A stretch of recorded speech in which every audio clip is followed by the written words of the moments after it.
Sergio, hay un tema y es que de todas maneras usted junto a Gustavo Petro representan probablemente, digamos, los líderes más importantes de esa renovación política en Colombia, o de ese, digamos, esa política hecha desde lugares diferentes, no desde los lugares de los establecidos, de partidos establecidos históricamente, quizás con una mirada distinta. Pero, ¿cuál es la diferencia en su modo de ver eh, de usted y él? ¿Cuál es la diferencia?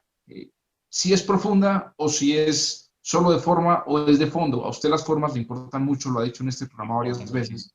Diego, Entonces, a ¿cuál mí es? todos los días de la vida me preguntan por Petro. Yo, si usted mira mi Twitter, perdón, mira lo que yo digo, yo no estoy hablando de él permanentemente y trato de que cada quien tenga su espacio y se muestre cómo es y se escoge, ¿sí? Pero todos los días de la vida me preguntan, yo soy una persona educada, te voy a contestar, ¿sí? Y llevo yo 2 años contestando desde que voté en blanco, ¿sí? Hasta el día de hoy, todos los días que yo me levanto me insultan porque voté en blanco y toda la cantidad de expresiones en contra mía porque he dicho que yo con Gustavo Petro no puedo participar en una construcción. Pero bueno, esta es la primera vez Pero, que estoy entrevistado acá y te voy a responder. pero No, aquí no lo vamos a insultar. Aquí no lo vamos a no, insultar. no, Aquí es una tranquilo, y eso, entrevista. y a mí no me mortifica eso, yo no estoy mortificado por ese tipo de cosas y a nadie le respondo, ni a nadie insulto, nada, y me puede decir lo que quieran, no se preocupen por ese tipo de cosas que yo ya estoy muy grande y precisamente eso es parte de mi libertad, estar por encima de la agresión, ¿sí? Y no dejarme tentar para insultar a alguien porque me dice algo que me mortifica una mentira. Pero, y ya lo he dicho, pero toca repetirlo, pues, y es, usted mire. Vamos a construir la paz en Colombia. Estamos a favor de la paz. Nunca una persona, que ya lo expliqué anteriormente, que al diferente lo tiene que destruir, construirá la paz en una sociedad como la nuestra. Nunca. Así no se construye la paz. Por más que se diga que está a favor de unos acuerdos, por todas esas cosas, nunca se construirá la paz cuando un ser humano al otro que es diferente lo tiene que destruir. Nunca. Ejemplo, miren todo lo que me ha dicho. Todo, porque además la gente dice cosas. Yo, por ejemplo, revisa, aquí pues no hay tiempo para estas cosas, pero de pronto alguien podría decir, revise, pues no es el proyecto de la vida. ¿Qué ha dicho el señor Petro del señor Fajardo o qué ha dicho el señor Fajardo del señor Petro? Y revise todo, todos los medios, en entrevistas, en tweets, tal cosa. Si usted lo revisa, entiende exactamente qué es lo que yo le estoy diciendo. Si yo le digo a usted que usted es un corrupto, que usted es un criminal, ¿usted se junta conmigo? No, por Por eso, principios no podría. Por principios no podría. por eso. Sencillo. Pero fíjese, Sergio, que mi pregunta no era si usted haría alianzas o no con Gustavo Petro. No es mi pregunta, creo que esa pregunta ya la responderán ustedes ya en el marco electoral. No, mi pregunta es para un elector, para un periodista, para una persona que lo está escuchando a usted. ¿Cuál es la diferencia que usted considera profunda La que con acabo de Gustavo? explicar, la que acabo de explicar. Y nosotros somos seres humanos y cada uno de nosotros es un líder y la forma como uno se comporta determina la forma como se conduce la sociedad. Eso no tengo la menor duda. Lo que está sucediendo? ¿Cómo es la reflexión suya? ¿Cómo reflexiona usted estos 2 años que han pasado? ¿Cuál es su balance de este gobierno y de esta política? Este es un gobierno muy flojo, pero y quiero explicar por qué.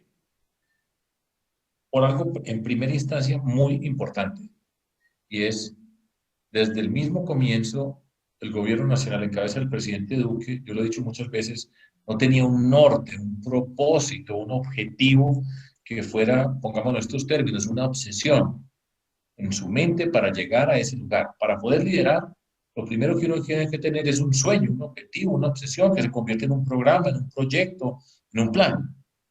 Y el gobierno nunca tuvo ese norte. Entonces, desde esa perspectiva, y en una expresión que el presidente mismo utilizó desde el comienzo de su trabajo. Yo recuerdo muy bien ese 7 de agosto porque puse mucha atención, por supuesto, al día de la posesión del presidente, pues era la primera vez en mi vida que yo había competido por una campaña presidencial, estaba viendo el contrincante que ganó asumir el poder. Cuando el presidente, una frase que he utilizado muchas veces, una expresión, unir a Colombia, y recuerdo que al mismo tiempo, en medio de ese vendaval que había ese día, el senador Macías pues mostraba cómo desunir a Colombia, y era precisamente el presidente del Senado del partido del señor presidente de la República. Y el presidente nunca ha logrado unir a Colombia. Y doy un ejemplo que me sigue llamando la atención desde el primer día. Recuerden que tuvimos la consulta anticorrupción, que tuvo una votación abrumadora, faltó muy poco para que pasara a convertirse en ley, pero eso fue una movilización ciudadana muy grande en nuestro país. Claro. En tiempos no electorales, la cantidad de gente que participó sin ningún aliciente diferente a la convicción de la gente, y el presidente dijo que él iba a coger los mandatos de esa consulta anticorrupción, y de hecho convocó a la Casa de Nariño a todas las personas relevantes de la fuerza, de la política en Colombia. Y entonces allá se reunieron y que iba a enfrentar eso. ¿Ustedes han escuchado alguna vez la segunda reunión después de eso? ¿Algún seguimiento acerca de lo que se pretendía hacer? Nada, por una incapacidad precisamente de unir, de trabajar, de poner un norte, de señalar unos pasos para seguir, para llegar a donde uno pretende llegar, de hacer seguimiento, de ir explicando lo que pasa. Y ese ejemplo es una descripción de la forma como yo creo que se ha conducido el país. Sin un norte claro, con una cantidad de incertidumbres alrededor de las cosas que van pasando, sin una firmeza, sin un sentido de dirección. Y pues estamos en las circunstancias que estamos. Tampoco se nos olvide lo siguiente, que en estos días que estamos en el marco de la minga y las discusiones que hay, recuerden o recordemos que en noviembre del año pasado hubo unas manifestaciones ciudadanas muy grandes, en el sentido de unas marchas, de una expresión de una inconformidad, además en un espectro amplio de la sociedad colombiana, una inconformidad muy grande con el gobierno nacional, con la forma como se estaba conduciendo el gobierno nacional. Y yo recuerdo que el presidente, reaccionando ante eso, que fue grande, pero unas manifestaciones no vistas acá hace mucho tiempo, dijo que iba a desatar un proceso de escuchar, de un diálogo nacional, y en principio pretendía hacer eso, y después se iba a ver qué pasaba con ese gran diálogo nacional. Y llegó, por supuesto, la pandemia, y entonces todo eso se puso a un lado.